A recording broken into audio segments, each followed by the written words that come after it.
Λοιπόν, αν δεν βρω δουλειά στον τομέα μου, έχω δίπλωμα φορτηγού. Ρωτάει, μπορώ να δουλέψω ως οδηγός φορτηγού?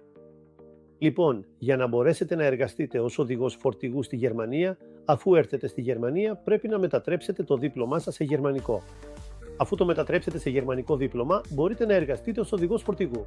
Αν δεν βρείτε δουλειά στον τομέα σας, για παράδειγμα σε αυτές τις εταιρείες logistics, μπορείτε να εργαστείτε ως διαχειριστής υλικών αποθήκης. Ο τίτλος της θέσης εργασίας σας θα είναι εξειδικευμένος, δηλαδή δεν έχετε την υποχρέωση να εργαστείτε οπωσδήποτε στον τομέα σας. Δηλαδή, ο τομέας στον οποίο θα εργαστείτε μπορεί να είναι, για παράδειγμα, διαχείριση γραφείου, εργοδηγός, διαχείριση περιεχομένου μέσων.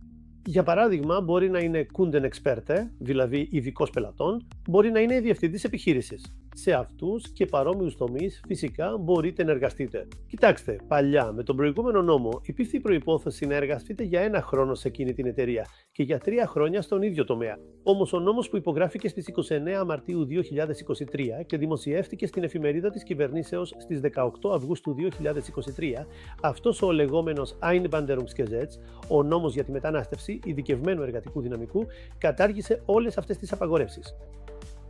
Όποιος θέλει μπορεί να εργαστεί σε όποια εταιρεία θέλει, στη θέση που επιθυμεί, υπό την προϋπόθεση ότι είναι ειδικευμένος. Επομένως, μπορείτε να εργαστείτε σε διαφορετικούς τομείς. Μπορείτε να εργαστείτε και ως οδηγός. Υπό την προϋπόθεση ότι είστε ειδικευμένος, μπορείτε να κάνετε αυτές τις δουλειές. Δεν υπάρχει πρόβλημα.